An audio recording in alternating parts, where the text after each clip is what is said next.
What is a function?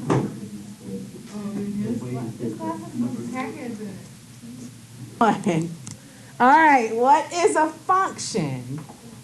I know y'all can get this. Any definition of a function, you know, either how to tell if it's a function on a graph, an equation, a t-chart, anything. What's a function? Say again? You can plug into a function, sure. What makes something a function, though? Think in terms of inputs and outputs, x's and y's. I'll give you the formal definition first. One and only one output for each input. What is output? Y. What is input? X. Every X only has one Y that goes with it. It can't have more than one. If it has more than one Y that goes with it, so let's say it had the point 2, 3, and 2, 5. That can't be a function because that one input value of 2 has two different output values. Does that make sense? So to be a function, it can only have one output for every input. Now graphically what that looks like, not.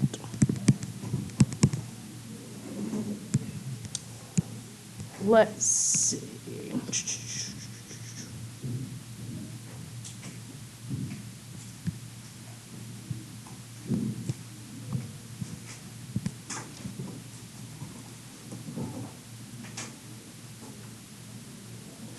So as I look at this, does every input, does every X have one and only one Y? Yes.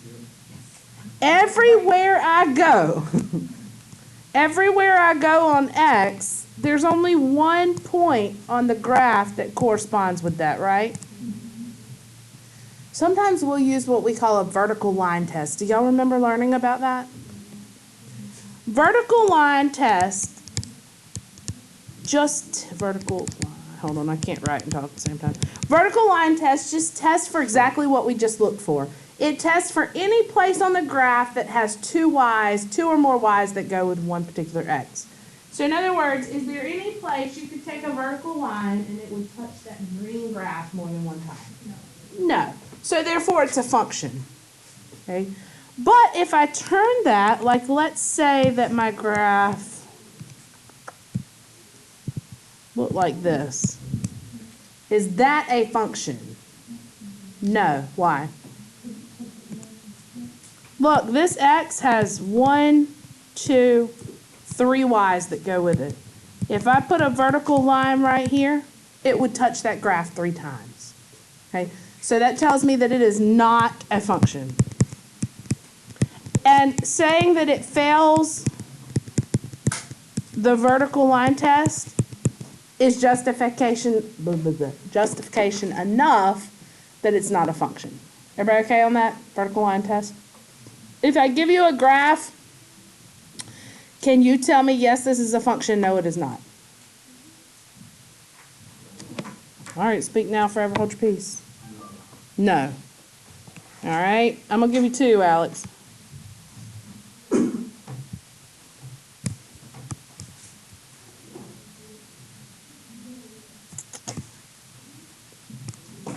One of these is a function and one is not.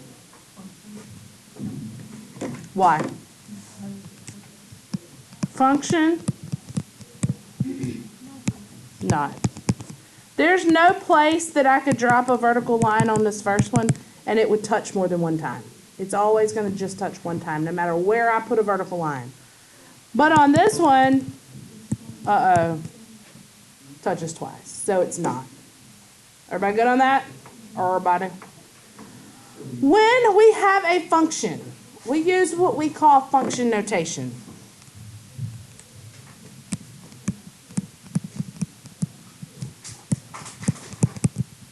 Function notation is just a way of letting you know, hey, what you're about to see is a function. It looks like this. How do we read that? F of x. Or function of x, but we say f of x for short. Okay? It tells you that what you're fixing to see is a function. The input value is x. So maybe it's something like this. That tells me that if I were to graph 2x plus 3, it would pass the vertical line test. It is a function. Okay? F of x is really just replacing what? Y. Don't get thrown off whenever you see f of x, because it's the same thing as y. It's just saying that the graph is a function. All right.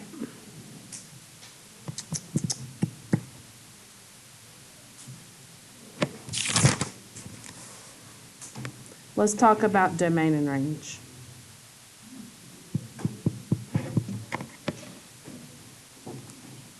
Domain's going to be the hardest. We talked about interval notation in here, right? With the brackets and parentheses and infinities. Okay. Domain's going to take us the longest to get through. All right, so domain describes which variable? X, the x. What describes y? Range. All right, so domain describes x. Here's what we're looking for. We're going to assume that the domain is all real numbers or negative infinity to infinity unless we see one of the following scenarios. Scenario number 1 that we're going to look for is a radical. Okay, that's going to restrict my domain. And the reason, like let's say I had f of x equals the square root of x.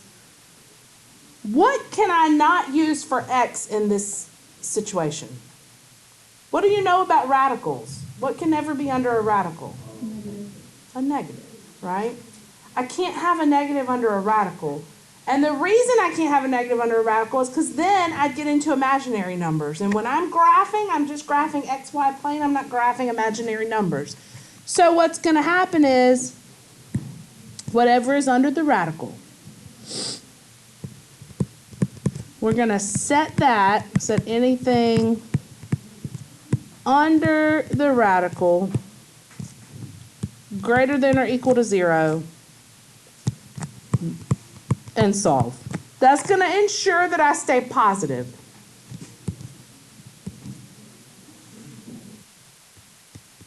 This will be your domain.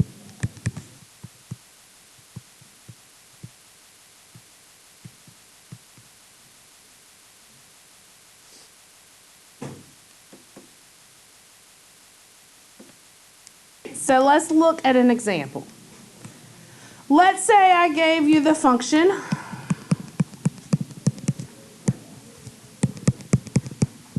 and I said, what is the domain? In other words, what all can x be? So I see this graph, or I see this equation, I go, well, wait, there's a radical, and radical restricts my domain, okay? There's some things that it can't be. So what I need to do is take what's under the radical and make sure it stays positive. So x plus 3 needs to stay bigger than or equal to 0. It can be 0, but it needs to be 0 or bigger. Okay? Move the 3. How can I say this in interval notation?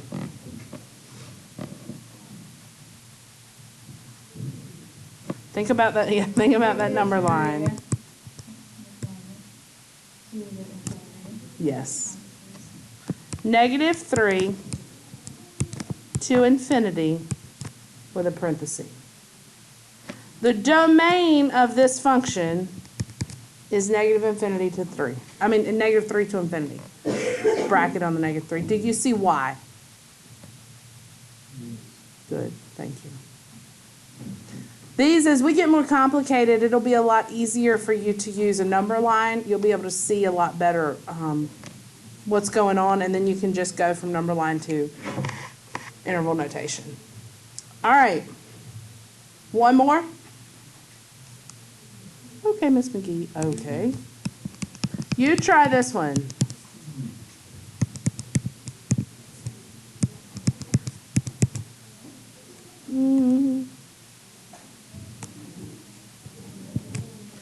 me the domain of that function. All right, y'all got it?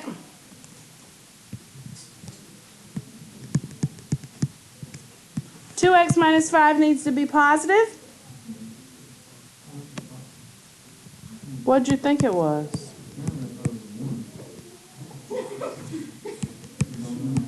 I think I had 1 to start with. I erased it and put 5. X needs to be greater than or equal to 5 over 2. So from 5 over 2, I think they're doing jumping jacks. To infinity.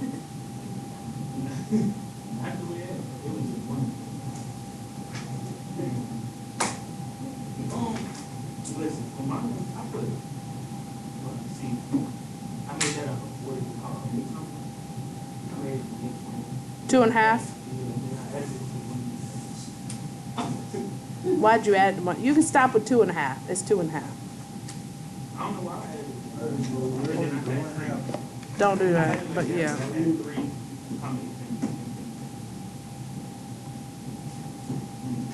2 and a half, or 5 over 2, or 2.5. What do what? Nothing. It doesn't impact the domain at all. You're only looking for square root. Is that where you messed up too? You looked at that 1/2. Only take what's under the radical. All right, I told you there was 2 things to look for, right? One is a radical. The second thing you want to look for is a fraction. Okay. Why might I be looking for a fraction? What can you never do with a fraction? There's something that can never happen with a fraction, or it makes it undefined. Think. Nobody? What can you never divide by? 0. If you ever divide by 0, you're undefined. You can't do that, right? Maybe we didn't know that, but now you do, okay? Can't.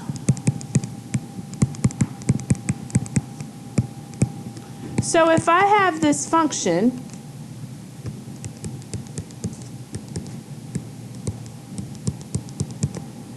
that looks like this, okay? I have a fraction now. So that clues me in, hey, something's going on with my domain. What I need to do is I need to set the denominator equal to 0 and solve.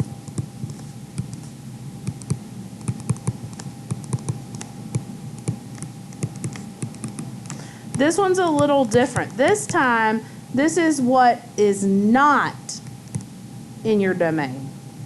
So the radicals are telling me everything that is in my domain. The fractions are telling me everything that is not in my domain. So when you look at this, what do you know you couldn't have in there for x? If the bottom can't be 0, then what can x not be?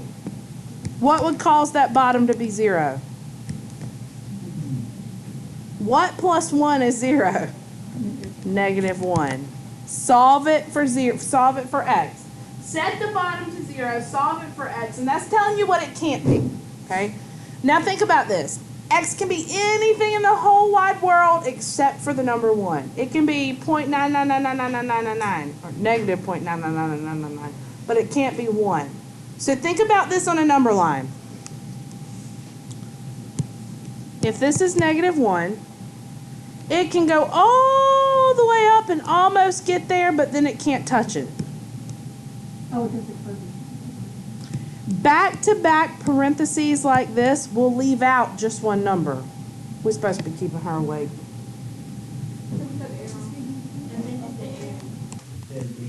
Back-to-back parentheses will leave out just one number.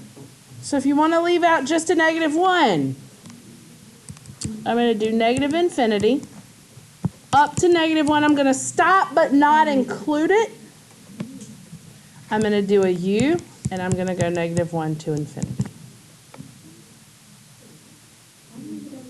Back-to-back parentheses will leave out just one value. If there's just one.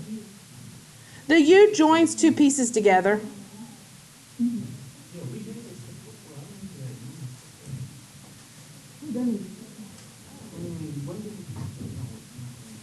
All right, let's put it. This is your domain, by the way. Does not equal. I don't know what's going on. All right, let me show you an example. Now, let me just say this. If you don't see either one of these things, there's no radical and there's no fraction, we say the domain is negative infinity to infinity. And we're done with it. Okay? So I want you to look at this function.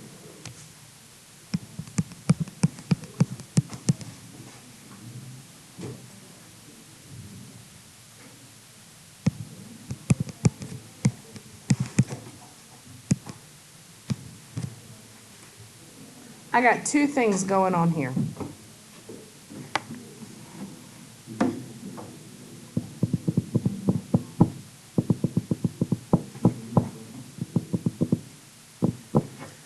Tell me what two things you see going on here that are going to impact my domain. Radical and a fraction this time. It's got both, right? All right, so let's take the radical first. What do you know about the radical? Whatever's under the radical, which just happens to be x, needs to be greater than or equal to 0. I'm going to put this on a number line so you can see it, so then we can put everything together. Here's 0, greater than or equal to goes this way, right? What else do you see that might be impacting my domain here? A fraction, the bottom there. What about that? What can x not be there? Positive 2.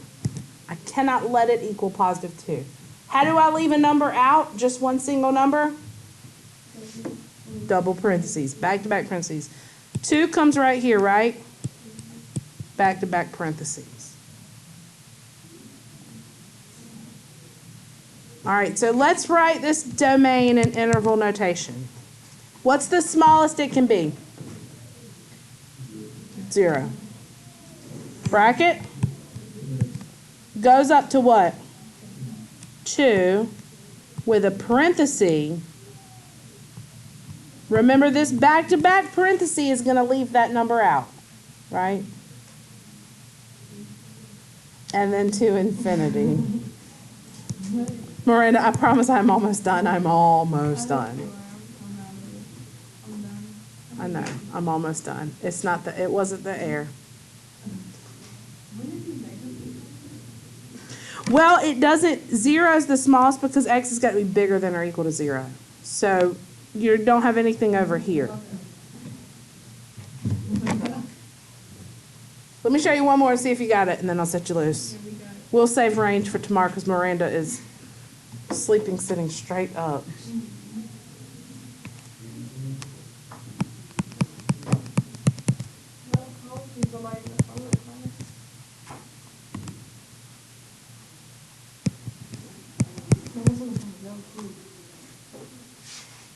What's the domain?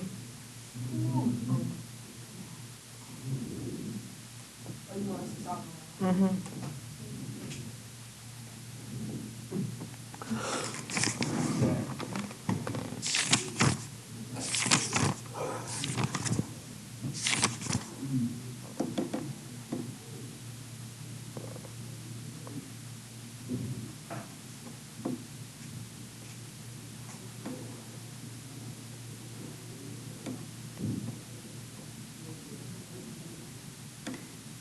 Do, do, do, do, do, do, do.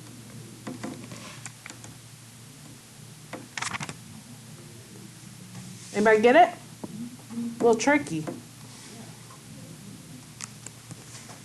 I told you to look for two things. What two things did I tell you to look for? A radical and a fraction. I see both of them, right? But here's my question. Is the radical or the fraction impacting x? In other words, if you plug in anything for x, is it ever going to make you have a negative under the radical or a 0 in the bottom? No.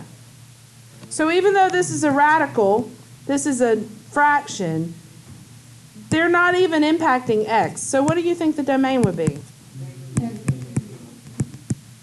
Absolutely. It was a trick question. Try to trick you. Couldn't get you. All right, here's what I want you to do.